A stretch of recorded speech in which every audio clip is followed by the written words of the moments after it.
And hello, Jets fans, and welcome to another episode of Rich Sports Talk. Thank you so much for joining us here on the program today. If you're new to this channel, please bash that subscribe button so you don't miss any of our latest New York Jets. And of course, if you are here during the live stream, please reach out, throw in the chat what you'd like to talk about. You can follow us on the handle Rich Sports Talk on Twitter. We have a lot to get to today. And if you're not here during the live show, hey, that's a-okay. Put your comments below. I will get to the comments next time. And because I love talking to you guys, love interacting. Got some great comments on the last video about Mekhi Becton. You guys really like some of the angles I was talking about that. But today I want to talk about something a little bit different. I know it's a little slow during the offseason. We'll have, of course, a lot more content as we get into training camp with the daily storylines, with pieces moving, because I don't think that this team is obviously done. We've seen this team bring in like a Morgan Moses late. We've seen this team do a really good job. And, of course, they've been flirting with Riley Reiff. They've been flirting with a couple of offensive tackles out there. So I don't believe the Jets are completely done. I think they still have a couple more moves that they're going to make. But one of the things we haven't talked about is the trade market. And one of Joe Douglas's strengths as the general manager of this football team has been the trade market and accumulating picks for players, but also moving them and getting a premium value. I mean, you got a premium value for Chris Turner, fourth-round pick. Obviously, Sam Darnold trade brought back 3 draft picks, and the Jamal Adams trade famously. So I was sitting here today and wondering, are there pieces on this roster that could help the Jets? Whether it's getting more draft capital for next season, whether it's finding a missing piece. There are some players, especially now because the Jets over the last 2 drafts, with their abundance of draft picks, with their massive draft capital, have done an excellent job of filling out this roster where, yes, the Jets might not have the top level talent, but there really isn't a position outside of probably kicking that you're really like, okay, I'm not really sure about the depth here. Like if they get injured, they're kind of screwed. Now, I know tackle will be the first thing people bring up, but again, I don't think that they're done at the tackle mark. I think they're going to bring a veteran, and there's a couple of options. But I was really thinking about this is, are there players that could get cut that the Jets could obviously target? But also, are there players on this team that could be great trade pieces? And the first thought I had, because that draft has not been for the Jets, if we're honest. And I know Mekhi Becton has been. I see Solomon Jets. We'll get to your comment. Again, guys, if there's certain players you want traded, throw it in the comments. Players you don't want traded, I'll throw it in the comments. But there are going to be certain players that I do think are going to be on the market for the Jets, and the Jets will try to move. And I'll go through, I think, the 2020 draft. Now, I'm going to start off by saying this with the 2020. I don't think Mekhi Becton's going to move. I said on the last episode, I believe this team's going to make a decision by Mekhi Becton by the end of training camp on his long-term situation. And this team locks up ranks pretty much to the wall. Like, they'll consider Becton for the right tackle position, but he is not in their long-term plans. But the rest of that 2020 draft, and look, let's be honest, as much as I praised Joe Douglas, that was not a good draft. Now, I have been on this program defending Douglas, saying it was a bit different because he was drafting for a different head coach, a different scheme. The first COVID draft, I mean, Jupari Zuniga no longer with the team. Michael Pirine still on the team, but not barely playing. James Morgan has been kicked in and off of practice squads. Cameron Clark, of course, the devastating injury in training camp this year. Bryce Hall has been the diamond of that whole group. And Braden Mann, the first year looked like a great punter. Last year, of course, battled injuries and did struggle at times. So it will be interesting to see how he projects to next year. But couple of questions before I get a little bit further. I wouldn't trade Bryce Huff. And on the Jets, I wouldn't either. But I will say this staff really likes Huff. You heard everything they said about Huff last year. He was one of the guys I really loved coming out of trade camp. He was my favorite. Like, I include him in the 2020 class because he was an undrafted free agent, and I do give a lot of credit for him because I had a 3rd-round grade on Huff. And I really do like him as a situational pass rusher. To be fair, if the Jets are going to trade a piece, I think it's going to be one of the other defensive ends. I think they've gotten a really good depth. They really like Huff as a situational pass rusher. He's proven he could fit in the system. He probably was on the bubble a little bit. Can he make the conversion from a 3-4 outside linebacker to a 4-3 end? And he did that very well last year. So I do think that he's going to be a part of this future. But if a team also gives you a really good value for Bryce Huff, I don't think he's untouchable, Solomon. Like, I doubt this would happen, but if a team offers you a really high third round pick or offers you a piece, or you could pair Huff to get another piece to make this team better. I mean, look, he's a situational pass rusher. He's a really nice situational pass rusher, but if a team gets desperate, maybe I wouldn't say he's untouchable, but you don't just give him away. John from Atlanta. Hey, Rich, is there any new information on George Fant negotiations and the Jets adding a swing tackle besides Adoga and McDermott? I think those two suck and need better depth of position. First of all, Adoga is a player I could see getting traded because he's like one of the last pieces of the Maccagnan era. Basically, I think Douglas has done a good job of basically just obliterating every pick from that era. I completely agree. I think that they're going to be looking. I mean, they've had Riley Ruff in there. They've had a couple of veteran tackles pass through. They're going to add a veteran tackle. I just don't know which one at this point. The fan negotiations, the last I heard was basically, if you looked on social media, Fant reacting to the Minkah Fitzpatrick news, that must be nice to get an extension. My personal belief in the Fant extension is this, John, is he is looking at this situation and using it as leverage, especially what's going on with Mekhi this offseason. But I think the biggest thing for Fant is where the Jets are going to play him. And I know, as silly as that sounds, it does make a big difference. You look at the top 5 salaries of left tackles versus right tackles. The top 5 salaries, the average difference is about $3 million a year. And now, while that doesn't seem like a huge gap, it pretty much is when Fant, who's going to be 31, this is probably his last chance to cash in on a big contract. And if he's going to go out and play again at another high level at left tackle, even at the age of 32, there's going to be some team that's going to give him even a short-term deal, a good amount of money. So if the Jets are planning on playing him at left tackle, but right now they're trying to pay him as a right tackle, I think that's playing a part of it. And I also think he's trying to look at it too and engage with Mekhi Becton, because if Fant's this team's left tackle and he can stay healthy, I think he's a very good left tackle for this team going forward. You obviously are concerned about the injuries, but if he becomes this team's left tackle at the end of camp and he does get the extension, to me, it basically tells you what you need to know about Mekhi Becton. Because if this team feels that Mekhi Becton can be their left tackle, has any hope of being their left tackle in the future, they're not going to give Fant a huge contract and a huge extension right away. But if they do give it to Fant, I think it tells you everything you need to know. But I do agree. McDermott's an okay depth piece. I don't love him personally. Adoga has been kind of a funny Jet because for some reason he's kind of survived. I really don't believe he's going to survive this camp because Douglas also brought in Max Mitchell in the 4th round, who's a kid I really like at right tackle. My belief is he's going to be the swing tackle this year. Ideally, he's groomed to take over a right tackle position next year so the Jets don't necessarily have to break the bank or potentially go out and invest a high pick on the right tackle spot in an ideal world. Now, one of the reasons I also think Adoga is still there is because I do believe that the team's plan was to have Cameron Clark develop into that swing tackle.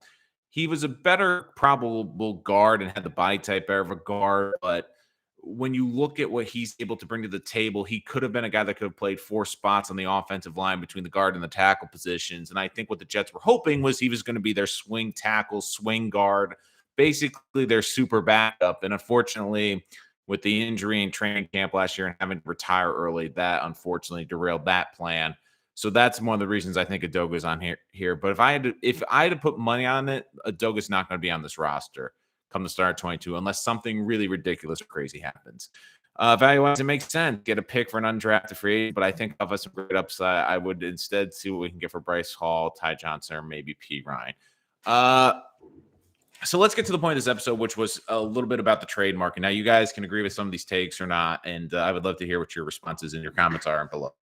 So I'm going to bring up a couple of points. So I'll start with the big one, which is Bryce Hall. To me, the best trade piece that the Jets currently have is Bryce Hall. Now, let me also preface this by saying just because he's the best trade piece doesn't necessarily the Jets are going to give him away. And I know a lot of people are going to jump to the conclusion when I put these players up with like, oh, I just want to give them one for nothing. That's not the case. Bryce Hall really could bring back the most value. Now, Hall to me is a very good player, but I don't think he is a great player. Now, I understand the PF coverage grades. I understand how good a coverage he is. And look, he is a very good and dependable cornerback in this league. But what separates a good from a great corner is the ball skills, being able to create turnovers, being able to create turnover and change momentum with turnover. And Hall just does not have the ball skills, does not have the ability to create those interceptions. And you even saw it last year at the end of the season where trying to remember if it was Guidry. I'm drawing a blank right now, but one of the younger Jets corners was really starting to come along and make a couple plays in the secondary. And that's one of the things that Hall lacks. Now, ideally, I think Hall's a really good number two, where you put him on a team and you have him be the number two. Basically, you have an elite number one corner, but you can have him as a really good, dependable number two. The problem now comes the Jets cornerback room is, well, slightly crowded now because they got what they believe is the best defensive player arguably in the entire draft in Sauce Gardner. They got a guy who they are hoping could be one of the game's next top 5 great corners. On the other side, they also invested in DJ Reed, who I really love. And you've heard Salah talk about it. He was on Rich Eisen this last week, gushed about Sauce Gardner, gushed about DJ Reed. Sauce, the size, the ability to have that swagger, but also the ability to learn and develop. And I've been saying this, like, I don't think Sauce is going to be this team's number one corner. And now before everyone jumps down my throat, let me explain. I think ideally, and the best thing for what this team can do, have Sauce start as the number 2 corner. You don't put him on a team's number 1 receiver. You have him get confidence. You have him get comfortable. And you could almost ideally lock down that side of the field. If you're going to have him be the one, what I would do is then shade the coverage and almost put DJ Reed kind of on an island, because DJ Reed has proven he can be very good in coverage. He can play the run despite his size. I do think he is a legitimate corner. And even coming in this year, I wouldn't have hated him being the number 1 corner. But I think the Jets can kind of play around with the corners. Now, when we look at the rest of the cornerback room, you do have Michael Carr II, who I really like in the slot. He was a great slot corner. Gavin Guidry really did a good job coming along. Now, another interesting piece to me is Jason Pinnock, because Jason Pinnock was running with the ones at the safety position. If he doesn't win the safety job, Pinnock gives this team great versatility, because he can play that safety and the corner position. So you have a guy that can play 2 different positions on a roster that's highly valuable. And this team's also very high on Isaiah Dunn. So they have like 6 or 7 deep at corner. And right now, you can tell like they really love Sauce Gardner. And look, Sauce Gardner, barring something crazy, is likely going to be this team's number 1. Now, I can see a couple fans with the argument, and you guys can tell me if you disagree or not. In the chat is open, guys, let me know. But I just have this feeling that really for Bryce Hall, he's the 3rd corner. And does it make sense to have him be the 3rd corner on this team when you have a bunch of other guys who are younger, who are a little bit better, and maybe you could get a different piece? Now, could you package for a team that maybe loses a corner with an ACL injury? Because don't forget, training camp all the time, we see it with every team. We saw it even with the Jets last year, losing Carl Lawson. There are teams, they are going to lose a big piece. And if, like, let's say the Rams or let's say a Super Bowl contender loses a really good corner and he's out for the year, could the Jets maybe get a high draft pick or a good piece that doesn't necessarily fit on another team for Bryce Hall? Absolutely. So I think Bryce Hall is the one player that you can get a lot back, because he's established himself as a solid starter in this league. And plus, the Jets now have a ton of depth at their cornerback room. And don't forget, actions speak louder words than me. And look, Bryce Hall was very good for this team last year. I think he's a very good player, and he's proven that he can play on Sunday in the NFL. But despite all the metrics last year, despite how good of a corner he was, the Jets, who really, after last season, corner wasn't their biggest need. And even in the system, it wasn't the biggest need. But the Jets invested one of their eventual 3 first-round picks, the first pick in the draft, a top 5 selection in a cornerback. Then one of their biggest free agent acquisitions was a cornerback. So they like Bryce Hall, but do they think he's a big difference maker? And I do think a lot of Jet fans have fallen in love with Hall because he's been so consistent, and you're just looking for decent football players and good football players. And I get it. Like, I do think he's a really good player, but if a team comes along and gives Jets a big offer, he's a player I would definitely look at. Now, a couple other players that came up, Ty Johnson and P. Ryan. Ty Johnson is a running back that kind of fits the system a little bit more, where you're looking for a guy that can hit that one cut and hit the hole in the zone blocking scheme. I think they figure him as the 4th back.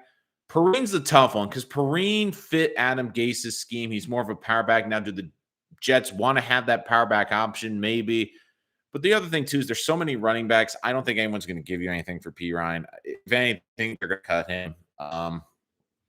But I really looked at this draft. I don't think they'd get a lot for Ashton Davis just because he hasn't played great. I don't think you'd get a lot back for him. But one piece that could be interesting is Denzel Mims. Now, the Jets have been talking about Mims, how great a shape he is. Part of it is it's great to have Mims there, but you also look at the situation too, is like, are they also saying this to try to drive up his trade value? Now, I've been on this show, I can't tell you how many times since the draft, saying I don't believe Denzel Mims is going to be a member of this roster, because I believe the Jets are going to just play him a lot in the preseason, play him a lot in the second half, in the garbage time games, to really try to make him look great, make him look in great shape, and hope a team either does one or two things. They give him a decent enough draft pick, or more ideally, try to find a player that another team is disappointed at, but the Jets feel could fit their system. Kind of like what the Jets did with Quincy Williams last year. They got a player who didn't really fit what Jacksonville was doing, but fit what the Jet scheme was doing. So maybe like a certain situation like that. So for me, it also, like, for what happened with talking about, I just lost my train of thought. Let me get back. Okay, now I'm good. Just like I was talking about with Bryce Hall, I just have this feeling that, like Hall, the Jets receiving room is a lot more crowded. I mean, they've added 2 first-round picks to the receiving room. They've added Corey Davis. They've brought back Braxton Berrios, who's a player that's really developed well.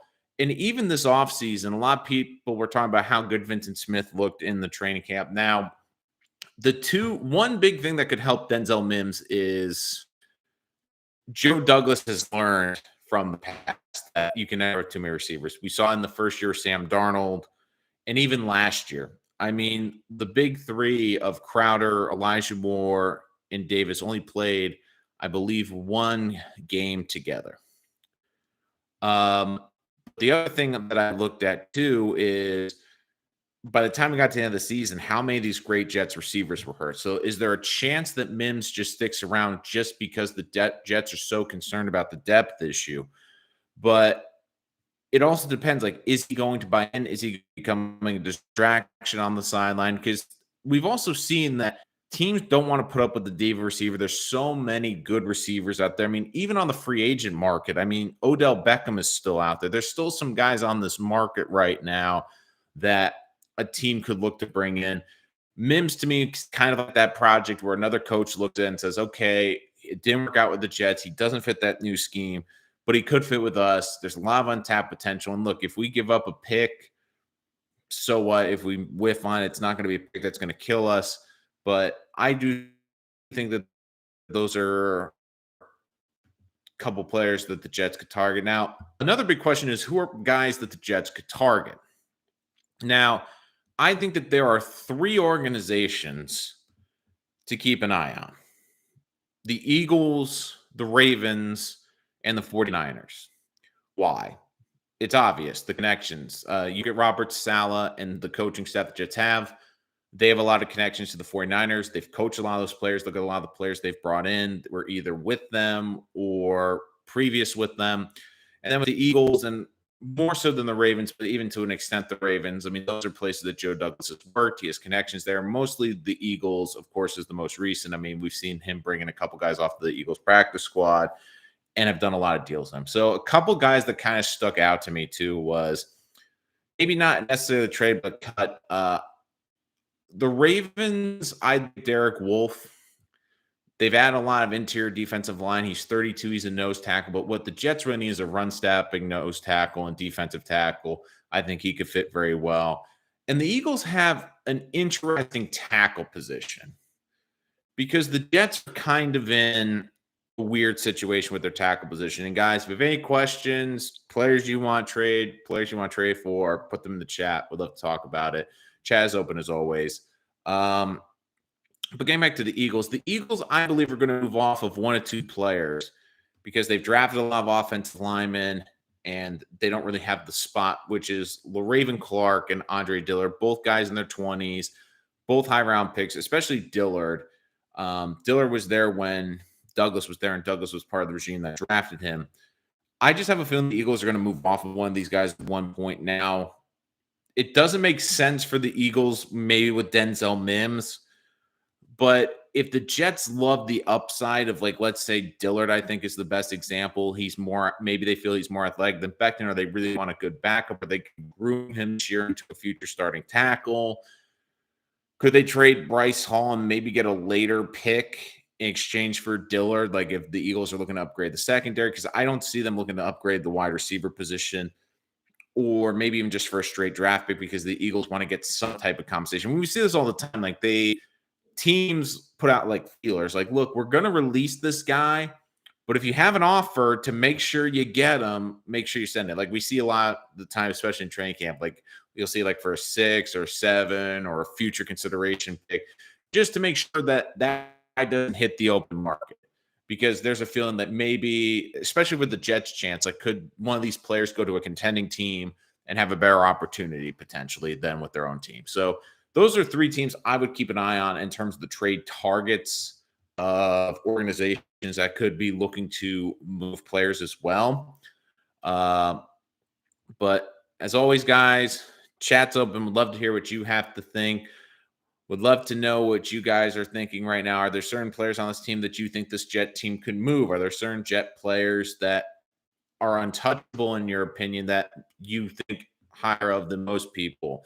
Are there certain players out there on other teams that you would like to see the Jets try to target, especially maybe someone that could help on the offensive line, maybe an interior defensive tackle? I don't think the Jets are going to go crazy for a linebacker or secondary right now, but you never know. So, I mean, we've talked about Bryce Hall, we've talked about Ty Johnson, LaMichael Pirine. So, I mean, again, I think a couple guys you could see is LaRaven Clark, Andre Dillard for the Eagles, Derek Wolfe. Dee Ford's a funny one because the injury history he's had. I just have a feeling the 49ers are going to move off him. It all depends, too, on how the Jets view their edges. I think that they do really like Huff, but they've also added Martin. They added Clemens in the draft. I mean, they've added a lot of pieces on this team. So if you were someone from the previous regime or someone on this roster, there's going to be a lot of competition in this camp because I don't think the Jets are going to be able to keep all this defensive linemen. The Jets are not going to be able to keep all these corners.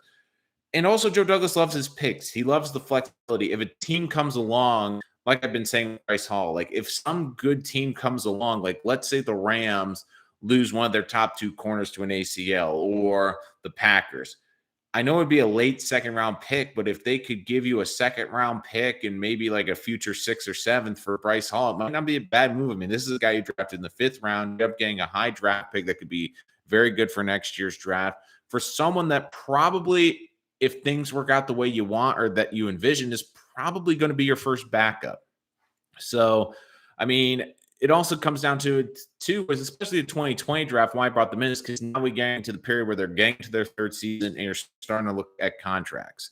I mean, Becton's going to be eligible for his, and again, I said this at the beginning of the show, for those of you just joining us, I don't see Becton being traded. I really do not see that happening unless the Jets get some stupid, crazy offer. They're able to pull off and get another tackle, and then that opens up a spot for Becton. But if you had to ask me right now, I don't think they're moving Becton. I just don't see it. I mean, I know that's been a popular topic. It's like, oh, they're going to cut Mekhi Becton. No, they're not. Who's going to play tackle? Chuma Edoga? Mims to an NFC team. Can we get a fourth? I mean, it's not like if you're training him in the AFC, like you're really going to be terrified. Fourth is a little rich. It almost feels like if the Jets were going to get a fourth Solomon Jets, it'd be something like if the Jets want to get maybe a higher pick, like a fourth, like your suggestion, maybe it's a combination of, yeah, we'll trade Mims and a six to get a fourth. So I don't think you're going to get a straight fourth. It also depends. Like if Denzel Mims rips it up in the training camp and looked in unbelievable shape and a team gets desperation, because desperation makes people do crazy things. I mean, we see it all the time. I mean, we saw it a little bit with the Vikings last year. They traded a fourth for Chris Herndon. And in retrospect, probably not a great deal. I mean, you see the Panthers with the trade they made for Sam Darnold. They gave up 3 draft picks for him. And they came from a place of desperation. They're still looking for a quarterback. So I do think a lot of it comes from the desperation and where teams are sitting. Like I've said, like if a team feels like they lost a great corner or they lose a couple corners, like remember last year, especially, it wasn't corner, but the Ravens were a great example last year where they lost all those running backs with ACL injuries in training camp and like the first week or two of the season. I mean, they were getting like Latavius Murray off of the Saints practice squad or off the waiver wire just to fill out that roster. I mean, who else did they get? They got, who's the older running back that they got? They also got to fill out. I believe he became like the third down back there. But I just remember they were a team that had so many injuries that they were just desperate just to find a running back. Like, could I see a team losing a corner or two in the preseason? Like, if a team loses their number 2 corner and their number 4 corner in the depth chart, and all of a sudden they're like, man, we don't have any depth and we're in a really good passing division, I think Bryce Hall becomes available. Like, especially like if a team in the AFC West, like let's say the Raiders lost 2 of their corners, or the Chiefs lost 2 of their corners. I mean, these are teams that want to compete for a Super Bowl. They don't care as much about the draft picks right now because ideally they'll be high picks. So if they need to fill out the roster spot with a good proven player, I think that they could get a high pick. Denzel Mims, though, Solomon Jets, I think it's going to be tough. I really do. If more to get a higher pick, the Jets, I think they're going to have to kick something in there, like a 5th round pick. But I wouldn't hate that. Like if the Jets could somehow even get like a late 3rd round pick for Mims and like a 5th for the Jets giving up their own 5th, I wouldn't hate either. But any other trades, guys, that you would like to see made? Any other comments? Live chat's open. I see a couple of you guys watching right now. Would love to hear what you guys have to say. Any players that you think are untouchable? I know Solomon Jets has talked about Bryce being one of his untouchables. If they can get the right thing for Bryce Huff, again, I like Joe Douglas has said, he's going to always pick up the phone. And if he gets the right offer, he's going to listen. I mean, let's look at it. He got a 4th rounder for Chris Herndon. Like, you look at the picks he's gotten for some of these players, like, there's no way I could have seen him get. I mean, we were talking about last year in training camp, like, could the Jets get a 6 for Chris Herndon? A 6, and they ended up getting a 4th round pick. So, like some of the positions, like we've talked about, receiver, running back, cornerbacks, a couple of positions that are really in depth. Edge rusher is going to be tricky because Saleh loves those edge rushers. I really feel like he's not going to move any of those guys. I really think especially the newer guys, a couple pieces on the D line that could be moved. I know they have Tim Ward. I mean, it's probably gonna be tough for him even to make the roster at this point. Solomon Thomas, I don't think is going to be moved because he offers that versatility to play inside a D tackle, also kick outside to the outside. They have Jacob Martin, Michael Clemens, Jermaine Johnson. I mean, they have so many guys. 2 guys on the interior that could be interesting. Jonathan Marshall, I think they're hoping is going to be their run stop and D tackle. 3 guys that can maybe be interesting. Now, I don't think you're going to think Nathan Shepard. I don't think Nathan Shepard's going to be part of this team, but Sheldon Rankins and Vinny Curry could be interesting. Now, I really like Rankins a lot. He's got a bit of a high cap hit, but he's a good interior pass rusher. Could you get a decent offer? Like a Thomas looks really good, and some of these younger guys look better than you thought. Could you maybe move Rankins? Now, Curry is the tough one because Rankins, I could see you getting something for. Curry is such a funny player because on one hand, it's great to see him come back. It's great to see him get an opportunity. It's great to see him come back from his health scare and play. But we're talking about someone that's going to be 33 years old, hasn't played in over a year. There's a lot of good youth, and really on this team, you want to see the young guys get opportunities and play. I mean, Curry, let's be honest, he's not in the long-term plan. He's not in the 5-year plan. He's not in the 3-year plan, and at this point, he barely feels like he's in the 1-year plan.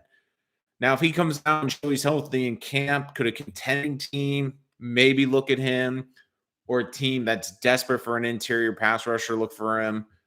Sure. I mean, it depends on how much of leadership that they have in there. D-line is stacked. Some won't make the 53. I agree. I mean, if I had to put money out now, I don't think that some of the edge rushers are going to make it. Like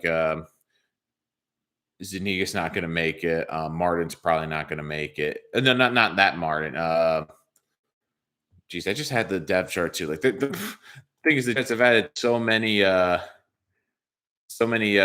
to the defensive line. It's just it's hard to keep track. But yeah, Tim Ward, so I mentioned Barry Zuniga, Bradley and I. He's a funny one too because they've also added Tanzel Smart and Bradley and I. I mean, both have been with the 49ers. I mean, we forget like Rashid Hamilcar. I mean, great name, but is he going to be someone that can make it? A 9, I think, is going to be a hard shot. I mean, they're going to have some guys that they can maybe trade. Another interesting guy, too, now I think about is if LaMarcus Joyner comes back healthy, maybe not in training camp, but maybe at the deadline, because if they feel Davis and Pinnock or Elijah Riley or Will Parks is not much of a step down from him, Joyner could be a veteran guy that could be moved. I don't think he's in super long-term plans of this team, but it will be fascinating to see what the team does. I mean, even at the tight end position, Lawrence Cager, I don't think it's going to be someone they move, or Kenny Yeboah. But, I mean, you look at the running back room, Breece Hall, Michael Carter, Tevin Coleman's the third running back. Ty Johnson can hit that, has shown that ability to hit that burst. But the guy to keep an eye on, too, to see if Michael Piron or Johnson is Donovan Knight, because Knight was an undrafted free agent, but a really good running back. Depending on how good he looks in camp, does he push those other two guys out? That could be something to keep an eye on as well. I mean, you look right now at this Jet team, the wide receiver position. I mean, where does Denzel Mims figure in the plan this year? Because you have Garrett Wilson ahead of him, Elijah Moore ahead of him, Corey Davis ahead of him, Braxton Berrios ahead of him. And from what we've heard, Smith had an unbelievable training camp. He, like, for as good shape Denzel Mims with Jeff Smith and just as good. And we're also forgetting they got DJ Montgomery there. I mean, Denzel Mims right now is probably at best the 5th receiver on this team. So it'll be interesting to see how they attack it, how they make the decision to do. That's interesting. Just got some breaking news about MLB, but not Jets news. So just always wanted to check because, you know, I always feel like half the time I'm doing this, like a breaking Jet story is going to come out that I'm going to miss. So I just want to make sure that I wasn't going to miss anything. But I will say one good thing for the Jets is it looks like the NFL is looking for a year-long suspension of Deshaun Watson. Basically, Salmon Jets that the A's are potentially looking to move Las Vegas, and that there won't be a relocation fee. So, I mean, yeah, do I think that they'd be great in Vegas? I don't know. I mean, the problem with the A's, like everyone's just saying, "Oh, just move a team to Vegas," but you need to be good because Vegas is a distracting city. The Golden Knights are good. They were the first team in that community. They really have a stronghold on that town.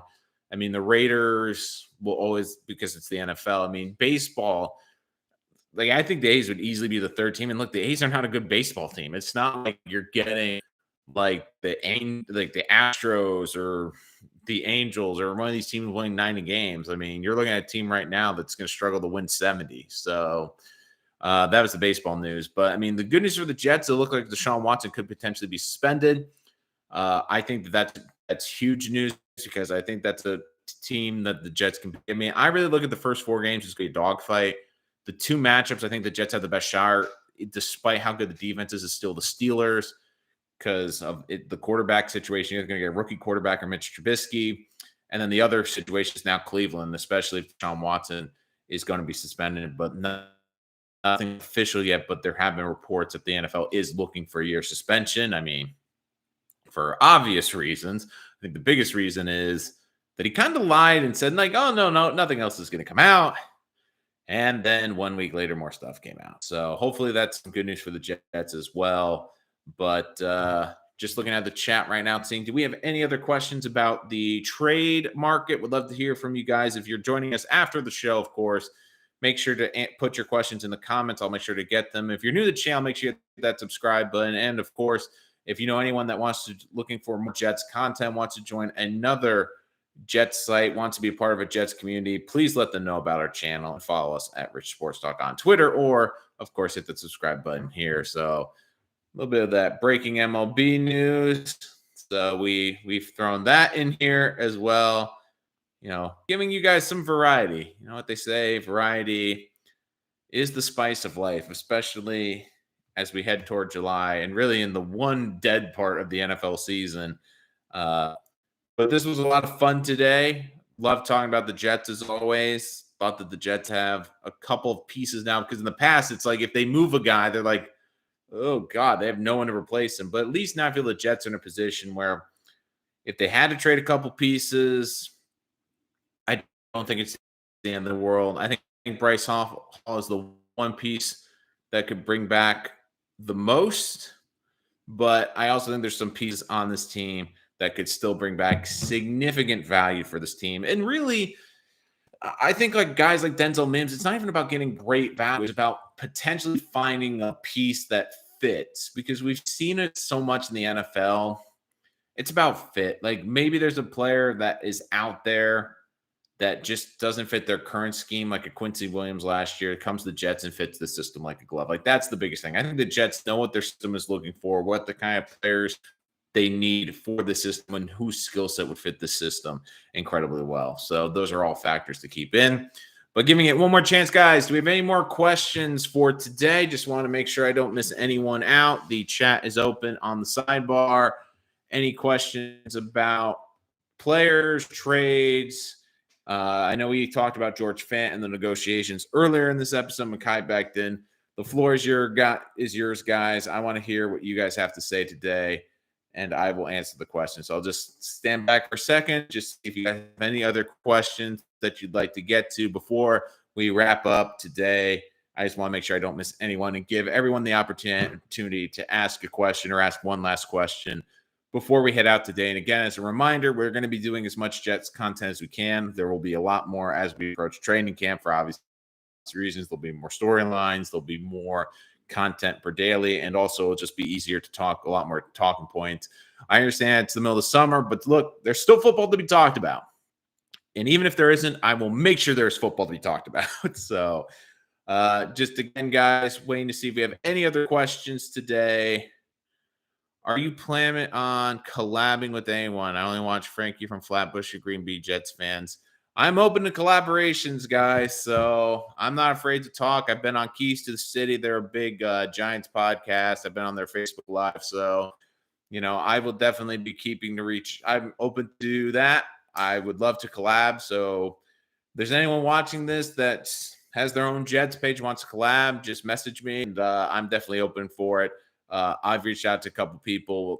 A lot of it's just Gent's been scheduling, which I understand is well, I hope it's you. I hope it's not me with the audio. So if anyone's having an audio issue, please let me know. The Wi-Fi is supposed to be a lot better at this new apartment. It seems to have been a lot better, but If it's on me, I apologize. But I'm hoping it's on your end. I know we had a little bit of an internet issue last time, which I apologize about. But yeah, I'm definitely open for collaboration. So, any other Jets fans with Jets pages, let me know what you would like to talk about, and we definitely can do that. But again, guys, any other questions today about Gang Green, the New York Jets, before we head out? The floor is yours, guys. Would love to hear what you have to say. Any comments about the shows, any videos you'd like me to do? Basically, anything you'd like me to talk about, completely open for. So let's see. But I will say, though, I am excited for the upcoming season. Really looking forward to it. Zach Wilson saw at tight end U pretty good. So it's good to see him getting on that Jets tour right now. But again, guys, thank you so much for joining us here today. Really appreciate the time as always. We'll be back with more content. So make sure you hit that subscribe button so you don't miss any of that content. And of course, miss your premiere videos. I'm guessing you mean the pre-produced videos. I can definitely do that. Those will be coming. But again, guys, thank you so much for joining us. Really appreciate all the time and for joining us here today. And we'll be back soon here on Rich Sports Talk. Thanks, guys. Have a good one.